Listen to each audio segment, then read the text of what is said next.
Welcome to this Golf Monthly video in association with Ping. I've come down to Peterborough Milton Golf Club and today I'm going to be sharing with you 10 awesome winter golf hacks. You can use these to keep playing through the winter, keep enjoying your golf and maybe even shoot a few good scores as well.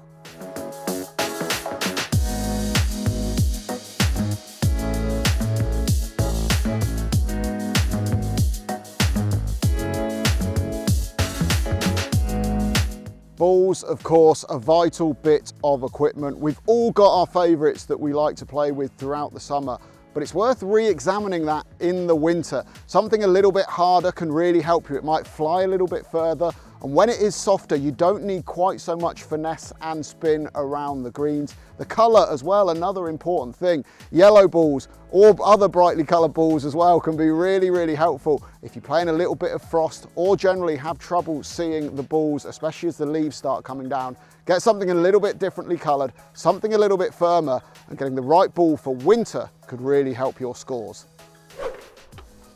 When it comes to putting, it's vital that you change your perception of putts in the winter.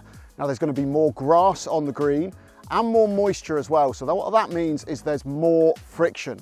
So putts run slower and they break less.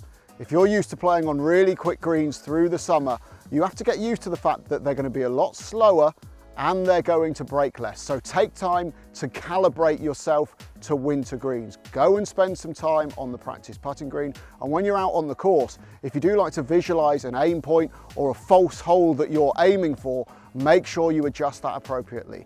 Play for slower speeds and less break. My next tip concerns the one item of clothing that I will never go onto a golf course without wearing the moment it gets below about 10 degrees centigrade. And that's one of these things here, a base layer. They're absolutely brilliant. Stick it on underneath whatever you're wearing. It's skin tight, super comfortable, and it's amazing how much of a difference just that one relatively thin layer makes to your temperature throughout a round. So the moment those temperatures start to plummet, get yourself a base layer. If you're able to, it's a really good idea to carry your clubs in winter. Even if you like to use a buggy or a trolley the rest of the year, we know that can really churn up courses as they get wetter and softer underfoot. So get yourself a small little bag, maybe even play with a half set and a pencil bag. But it avoids having to go around all the little signpost areas, churning up the course with a trolley or a buggy. Get the clubs on your back and go out for a nice winter stroll. There's nothing worse than playing golf with cold hands. Once the freeze sets in, there's no going back. So it's absolutely vital that you keep them warm and toasty throughout the round. Traditional way of doing that, a nice big old pair of mitts that you can chuck on over the top of everything else. Alternatively, you can get yourself one of these, a little wearable hand warmer. Now I am fully channeling my inner Tom Brady here. Look like an NFL quarterback, but actually they're really handy as well. With mitts, you've got to find somewhere to store them. With a wearable hand warmer like this, you just wear it the whole time. As you're walking down the fairways and between shots, out in front, keeping your hands nice and toasty. The moment it's time to play, just whip it round the back. It's totally out of the way and you can play your golf shot without messing about. As golfers, we all suffer from a little bit of ego. So this next bit of advice, well, it works all year round, but especially in winter, and that's take one more club. You'd be amazed how much winter conditions can knock off your carry yardages into greens, whether that's simply just the colder temperatures, going into a stiff breeze, or even rain knocking your ball out of the air. So when you're working out your yardages and what club you're going to hit, remember, it's not going to carry as far and it's not going to release as far when it lands as well. In winter, most of your approach shots are all carry. So club up at least one, and in some conditions, maybe even 2 or 3 clubs. Make sure you get your approaches back to the hole.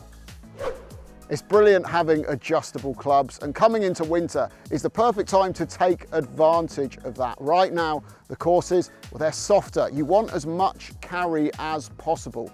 So you can crank up the loft on your driver, even move the weight back a little bit as well. That will help higher launch and a little bit more backspin, which will keep the ball in the air for a touch longer. Don't go too far. You don't want to be ballooning it, but if you just make a few little tweaks to give you a few extra yards of carry off the tee, that'll really help you drive the ball further in winter.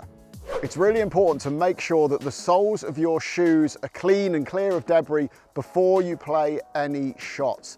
If they're not, and in winter it's easy to get grass and mud, leaves, and if you're playing in really cold conditions, the ice can get compacted under there pretty quickly as well. The last thing you want is to lose your grip in your feet when you're hitting a golf shot. So make sure before every shot you check the soles, clean out your cleats. You can use a tee or a pitchfork, but also don't do it on the green or near the apron or on a tee. Go to a quiet area of the course, somewhere where balls are less likely to find and you're not likely to cause too many issues by leaving a little patch of mud. So just get your tee out and give them a quick clean before you hit.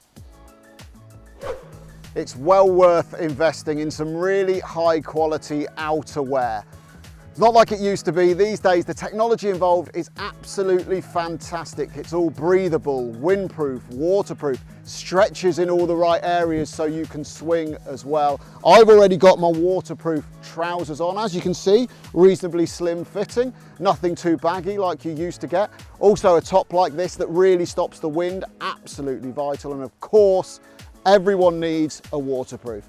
As much as we'd like to play in sun all day long, all around the year, we know that doesn't happen, especially if you're playing in the UK. So get yourself a really good set of waterproofs as well. Yes, they can be expensive, but believe me, if you do play golf year round, good outer layers will more than pay back your outlay on them.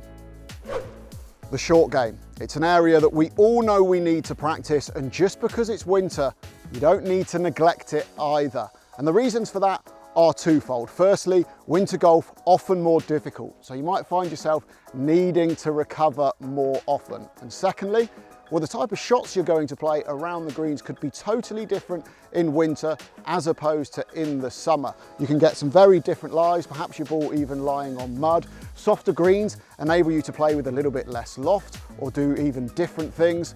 So make sure you get down to the practice area, the short game area, and see what you can and can't do in winter. And if there are shots you're not quite confident on, perhaps playing off of a more bare lie, give yourself a bit of confidence by practicing them. If you've got a razor sharp short game through the winter as well, it'll keep you scoring well. And actually, it'll feel a lot easier when the summer comes around off of slightly better turf.